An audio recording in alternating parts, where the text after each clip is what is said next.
नमस्कार दोस्तों,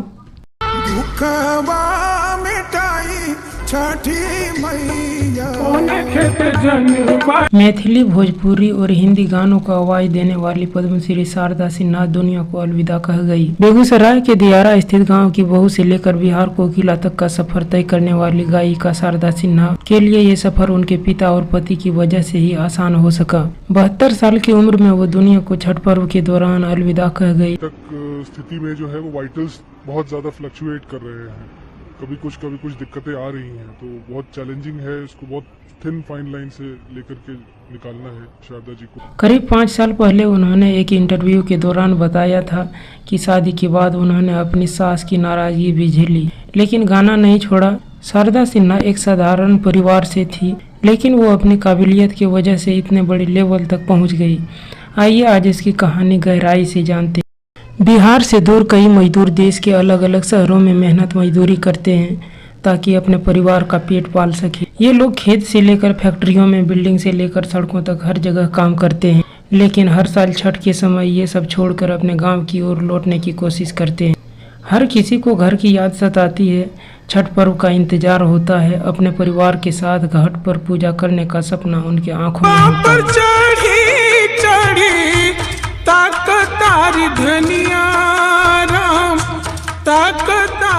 लेकिन ये सफ़र आसान नहीं होता।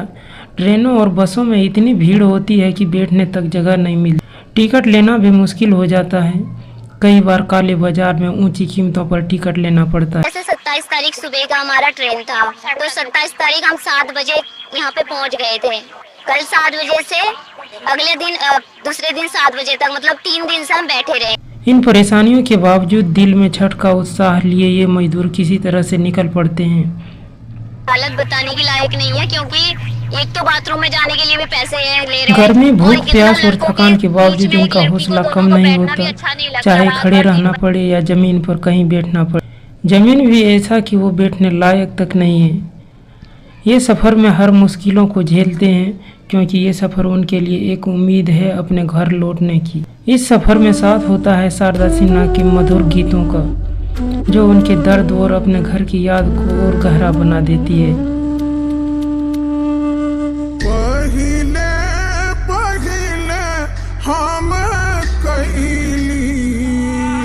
जैसे शारदा सिन्हा जी का गीत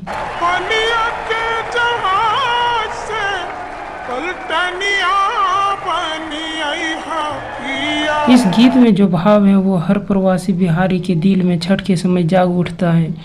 ये गीत उनकी हिम्मत को बढ़ाता है और उन्हें घर के करीब महसूस कराता है। पर इस साल छठ गीत के मधुर गीत को आवाज़ देने वाली खुद मौन हो गई। बहुत बड़ी लड़ाई में माँ जा चुकी हैं और मुश्किल है, काफ़ी मुश्किल है, इस बार काफ़ी मुश्किल है। उनका छठ गीत से ऐसा लगाव था कि ऐसी विषम परिस्थितियों में भी उन्होंने अपनी नातिन के साथ गाया।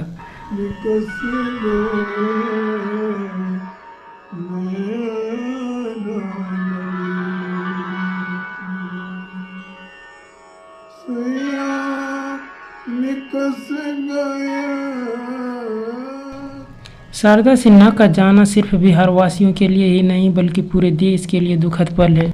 इस कमी को शायद ही कोई दूसरा सिंगर पूरा कर पाए।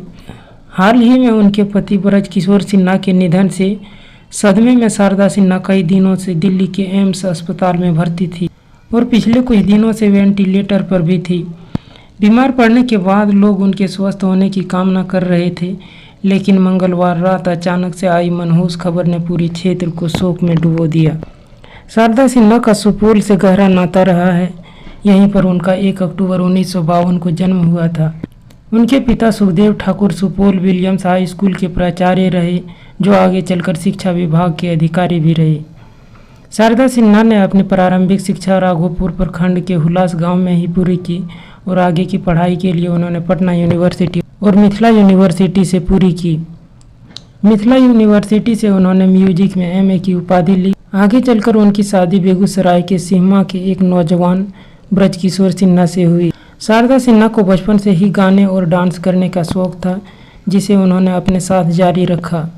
लेकिन अब घर बदल चुकी थी और परिवेश भी बदल चुका था। और नए घर में उन्हें अपने काम को जारी रखने के लिए उन्हें काफ़ी नए नए चैलेंजेज को झेलना पड़ा।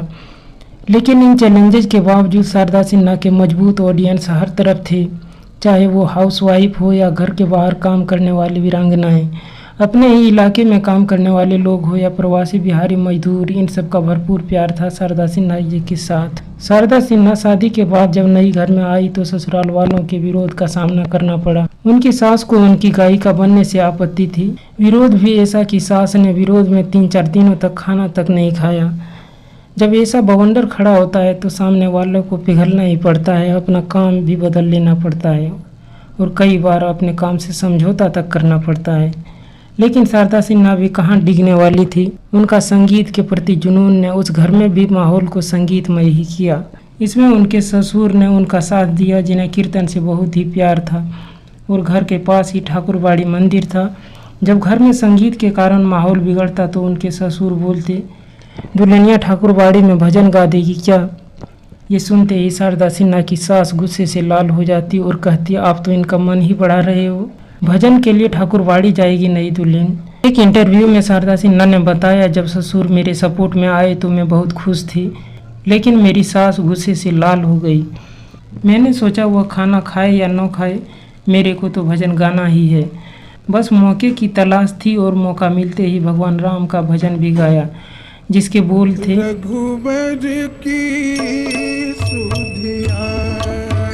लेकिन इस मधुर गीत के बाद भी सास का मन नहीं डोला। काफ़ी समय बाद जब लोगों ने कहना शुरू किया कि बहुत कितनी अच्छी गीत गाती है, तब जाकर उनके मन में थोड़ा सा बदलाव नजर आया।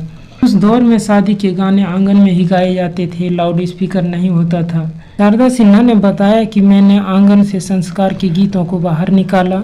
मैं नहीं जानती थी कि मैं क्या कर रही हूँ, मैंने जो किया वो ये ही था। आंगन के गीत बाहर आए, शादियों में गाने भी बजने लग गए। फिर धीरे धीरे संगीत एक इंडस्ट्री के रूप में खड़ी होने लगी, जो आज इतनी विशाल इंडस्ट्री के रूप में नजर आती है। एक इंटरव्यू में उन्होंने बताया कि अगर मेरे पिता मेरे साथ नहीं होते तो मैं इस मुकाम को नहीं हासिल कर पाती। उन्होंने मेरा बहुत साथ दिया। मुझे डांस का शौक था, इसलिए उन्होंने मुझे मणिपुरी डांस भी सिखाया। ललन टॉप के साथ एक इंटरव्यू में उन्होंने बताया कि साल 1971 में उन्होंने नेक का गीत गाकर अपने संगीत की यात्रा शुरू की और ये गीत उन्होंने अपने बड़े भाई की शादी में गाया था, जिसके बोल थे, द्वार के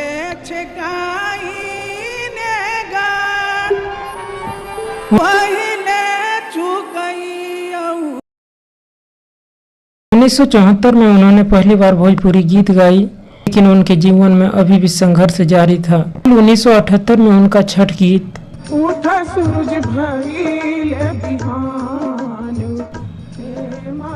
रिकॉर्ड किया गया, जिसके बाद शारदा सिन्हा का नाम घर घर में पहुंच गई और इसी के साथ वो फेमस भी हो गई।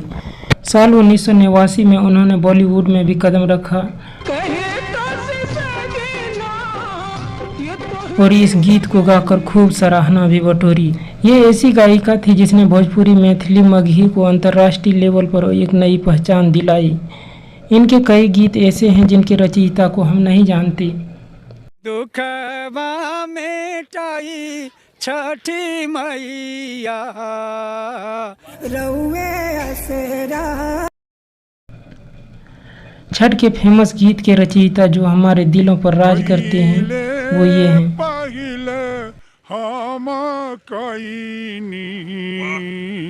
छठी मैया भोजपुरी के कई गायक भोजपुरी गीतों को अश्लीलता से भरकर पैसे भी कमाए और गायक से सांसद तक बन गए, लेकिन शारदा सिन्हा ने कुछ होने के लिए अपने गीतों में अश्लीलता नहीं लाई। के सुपरस्टार कहलाने वाले मनोज तिवारी, रवि किशन, पवन सिंह, खेसारी जैसे लोगों ने पैसे के लिए हद ही पार कर दी। इन लोगों की ऐसी गाने हैं जिन्हें एक पूर्ण परिवार में सुन नहीं सकते। इतना ही नहीं, आज के बकलोल ढकलोल नए गायक जिसे अश्लीलता के अलावा और कुछ सूझता तक नहीं है। वहीं दूसरी ओर शारदा सिन्हा ने कभी इन रास्तों को नहीं चुना। इन्होंने कभी भी शास्त्रीयता से समझौता नहीं किया। साल 1991 में भारत सरकार ने उन्हें पद्मश्री से सम्मानित किया और यह उनके करियर का बहुत ही बड़ा महत्वपूर्ण मोड़ था। पद्मश्री मिलने के बाद उनकी आवाज़ दूर दूर तक गूंजने लगी और उनके गाए गए छठ गीत देश विदेश में लोकप्रिय हो गए। शारदा सिन्हा का संगीत के प्रति समर्पण देखकर साल 2013 में उन्हें संगीत नाटक अकादमी पुरस्कार से भी सम्मानित किया गया, यह सम्मान भारतीय संगीत और नृत्य की सर्वोच्च संस्था द्वारा दिया गया। इसने उनके योगदान को एक बार फिर से सराहा।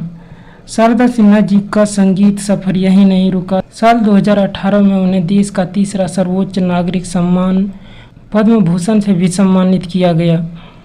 यह सम्मान शारदा सिन्हा की अनमोल कला और बिहार के लोक संगीत को अंतर्राष्ट्रीय स्तर पर पहचान दिलाने के लिए दिया गया।